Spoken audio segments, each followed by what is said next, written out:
Channel M S ফরস পাথর। কেমন আছেন সবাই? নিশ্চয়ই ভালো আছেন। আর আজকে একটা বড় বিপদ হয়ে গেছে। সেটা বিপদটা কি জানি না, তবে মুশকিলটা খুব হয়েছে, যেটার মাধ্যম দিয়ে মানে কোনো ট্যাপের জল নেই, ট্রাঙ্কিতে পর্যন্ত জল নেই। 9:30 বাজে। হাজব্যান্ডকে ওঠাইগা বলিগা দেখি কি হলো, মিস্ত্রি ফিস্ত্রি ডাকতে হবে। সকালবেলায় কি বিড়ম্বনা, বাপরে, যে একদম পুরো ট্যাঙ্কি খালি, উপর ট্যাঙ্কি খালি আর নিচে ট্যাঙ্কি জানি না কতটা জল আছে। ব্রাশটা করো, দিয়ে দেখে আসবে। এটা দেখে কি করবে? উপর থেকে ট্যাঙ্কি দেখে কিছু হবে না। হ্যাঁ, ওটাকে একটু খুলে দেখতে হবে, আগে জল আছে কিনা দেখো। মেন হচ্ছে, সাবধানে ওঠো।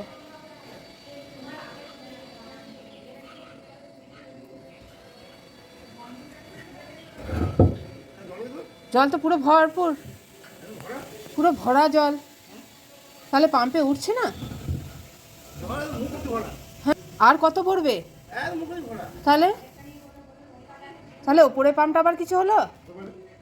সাবধানে নামো।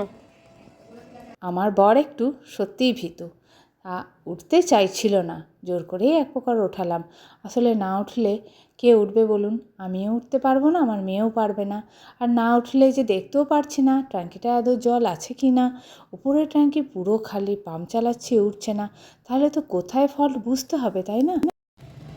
এই সুইচটা দিই, এইটাই মনে হচ্ছে উঠছে না, এই পাম্পটায় উঠছে না মনে হচ্ছে। লিখে আছে একবার উপরে। দাঁড়াও, যাচ্ছি। এই যে এই ট্যাঙ্কিটা, এইটাতেই উঠছে না, না জল উঠছে না। ওই পাম্পটাতে কিছু হয়েছে, পারবে না। বাবলু দাকে বলে ওপর ট্যাঙ্কিটার ওপরই সব ডিপেন্ড করে, না হলে খাবার জলটাও পাবো না। সব এতেই চিৎকার করে। ওই যে নিজে খুটখাট করছে তো কিচ্ছু পারবে না সারাতে, খাটি চিৎকার করতে পারে আমার উপর। আসলে জল নেই বলবো না যে আমার মাথা খারাপ করছো। আজ সকালবেলা থেকে কারো বাড়ি নিমন্ত্রণ থাকলে ভালো হতো। সন্ধ্যেবেলায় আছে, তাও দুজন যাব। সকাল থেকেই থাকলে ভালো হতো। কি হাওয়ায় ধরেছিল? হাওয়া নিয়েছে না? যাক বাবা, ঠাকুর ঠাকুর করে এই মিস্ত্রিটাকে যে পেয়েছিলাম, এটাই আমার ভাগ্য ভালো। কারণ অনেকগুলো মিস্ত্রিকে ডাকলাম, বলছে এখন যেতে পারবো না, এখন আমরা অনেক দূরে আছি, এই আছি সেই আছি। ভাগ্যিস বললো 10 মিনিট পর যাচ্ছি, তারপরে আধ ঘন্টা পর এলো তো বাবা, সমস্যার সমাধান হলো তো। এই জন্যই বলে ভগবানকে ডাকলে আবার পাওয়া যায় না বলুন। শুধু এইটুকুর জন্য জল উঠছে না, পুরো ট্যাঙ্কি খালি। আপনাদের ছাড়া কোনো উপায় নেই। কি হয়েছে? হ্যাঁ, ওকে ফোন করেছিল, ও বলেছে বিকালে আসবো। তা আমি ওকে বলছি, ওকে কেন করেছো? যিনি সারালেন তেনাকে করো।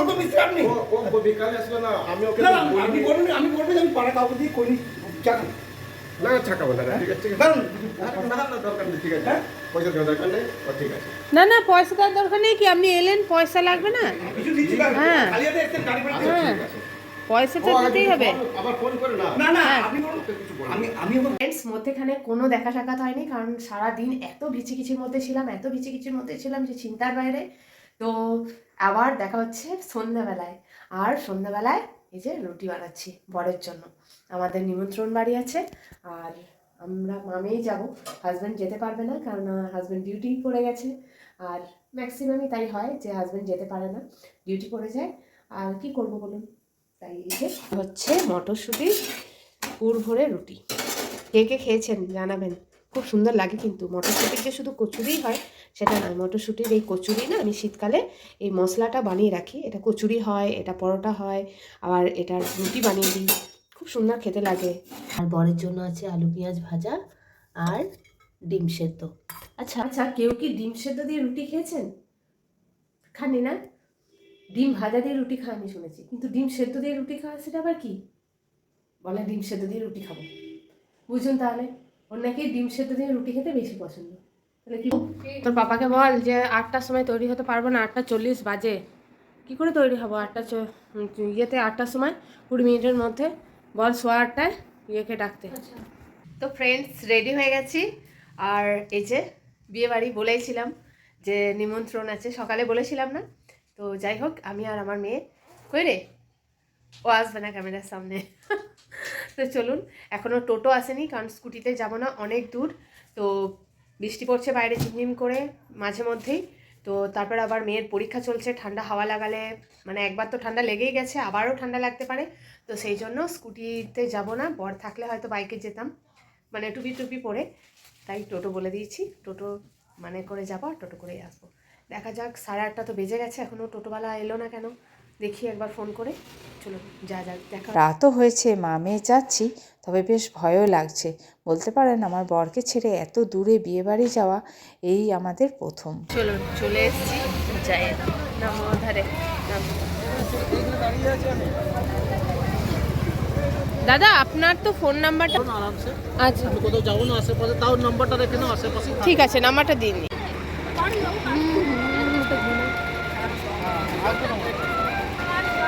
চলে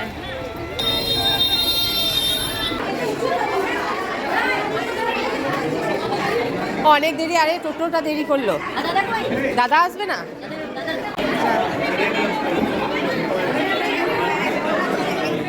বিবাহিত জীবন তোমার সুখের হোক, অনেক অনেক সুখী হও বেটা। বাস বাস বাস বাস, না না না না, ঠিক আছে ঠিক আছে। ফুচকা খাবি? খাবি? মেয়ের কথায় চিকেন পকোড়াটাই প্রথম খেলাম, আর পিছনে দুজন বয়স্ককে দেখে বেশ কিছুক্ষণ ধরে মা মেয়েতে এনজয় করছিলাম। ওরা বেশ শান্তভাবে পিছনে সেট করে দাঁড়িয়ে গেছে চিকেন পকোড়া খাবো বলে। চিকেন পকোড়া শেষ হচ্ছে আর বাটি বাড়িয়ে দিচ্ছে, বেশ মজা লাগছিল। খেয়ে চিকেন পকোড়া নিয়েছি, আমার মেয়ে ফুচকা দিয়েছে। ফুচকার জলটা বেশি খারাপ, কফি দিন তো।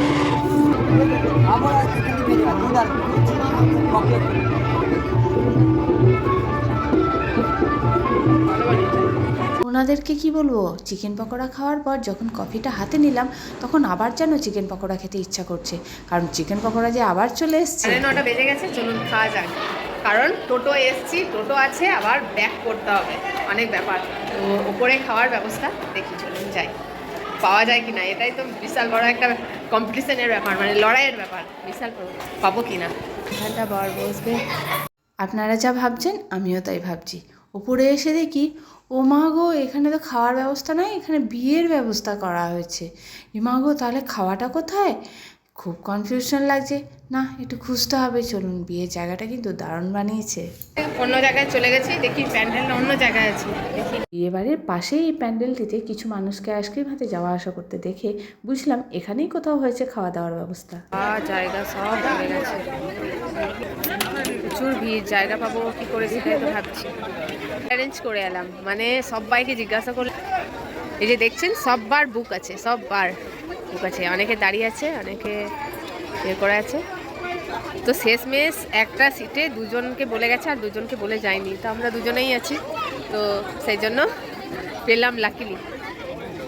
পাশে সিট বুক করে রাখা দেখেছেন কখনো কি? আমার মতো যারা মধ্যবিত্ত তারা নিশ্চয়ই দেখে থাকবেন। আমিও তেমনই দুটো বুক করে রেখেছিলাম, কিন্তু লাকিলি একজনের কৃপায় আমি তাদের পাশে বসে পড়লাম, তারা দুটো আমাদেরকে দিয়ে দিল। যাই হোক, বাপরে কারেন্ট চলে গেছে, যা কি হবে। বেশ মজা লাগছিল। সবার হাতে অ্যান্ড্রয়েড আজকাল, তো সব্বার অ্যান্ড্রয়েডের লাইট জ্বেলে হেল্প করছে। কি দারুণ লাগছিল, খাওয়া ছেড়ে দিয়ে শুধু এটাই দেখছিলাম। হয়তো 1 মিনিটও হবে না, জেনারেটর চালিয়ে লাইটের ব্যবস্থা হয়ে গেল। আর টেবিলে পেপার চেঞ্জ করে দিয়ে, মেনু কার্ড দিয়ে, প্লেট পেতে দিয়ে চলে গেল। আর আমরা তো জানি সকলেই প্লেট কিভাবে ধোয়া হয়, তাই ন্যাপকিন দিয়ে প্রথমেই প্লেটটাকে ভালো করে মুছে নিচ্ছি। এমন সময় আমার মেয়ে পাড়াম করে হাত থেকে কেড়ে নিয়ে ও নিজের প্লেট মোছার ব্যবস্থা করছে। কি স্বার্থপর, নিজেরটা মুছে নিয়ে তারপর আমাকে দেবে। একটা ন্যাপকিন বাঁচিয়ে রেখে দেবে, নিজেরটাকে আগে মুছে তারপর আমারটা দেবে। হঠাৎ দেখি আমাদের অপোজিটে যে কাপল ছিল, ওনারা এই বোতলের জল পাওয়াতে আগে প্লেটটাকে ধুয়ে নিল। বাহ, বুদ্ধিটা বেশ ভালো লাগলো। প্লেটটা ধোয়ার পর তারপরে না ন্যাপকিন দিয়ে মোছা উচিত, আর আমরা প্রথমেই ন্যাপকিন। তো ওদের দেখে আমরাও করলাম। সেই বলে না, একটা গাধা জলে নামলে সবগুলোই নামে, সেই রকম আর কি। তবে বুদ্ধিটা বেশ ভালো লেগেছে। আপনাদের বুদ্ধিটা ভালো লাগলেও অবশ্যই ব্যবহার করবেন, যারা জানেন না। আর যারা জানেন তাদের তো কোনো ব্যাপারই নেই।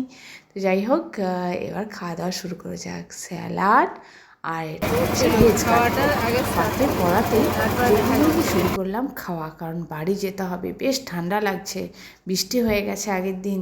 তো যাই হোক, দেখুন বিয়ের ভিডিও তো এমনিতে বড় হয়েই যায় দেখাতে গেলে, তারপর খাবারের ফুল ভিডিও যদি দেখাই তাহলে তো অনেক বড় হয়ে যাবে, আপনাদের দেখতে ভালো লাগবে না, তাই শর্টকাটে করে দিলাম। বুঝে নিন মেন মেনুগুলো কী ছিল। তো যাই হোক, খাওয়া দাওয়াটা ভালোই হয়েছিল। খাওয়া দাওয়া হয়ে গেল, এরপর বর চলে এসছে, বরকে একবার দেখবো, তারপরে টোটো দাঁড়িয়ে আছে, থাকুক আর 2 মিনিট তো লাগবে, বরকে একবার না দেখে যাচ্ছি না। শোনো ওইটা কি কথা, এর অবস্থা দেখো।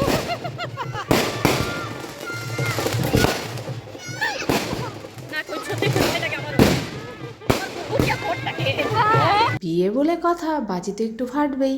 আর আমার মেয়ে এত এত পরিমাণে ভয় পাচ্ছিল যে জামাইয়ের কাজ অবধি যেতেই দিল না, আর জামাই দেখাও হলো না। কি করব, পরে দেখে নেব, চলুন ঘর যাওয়া যাক।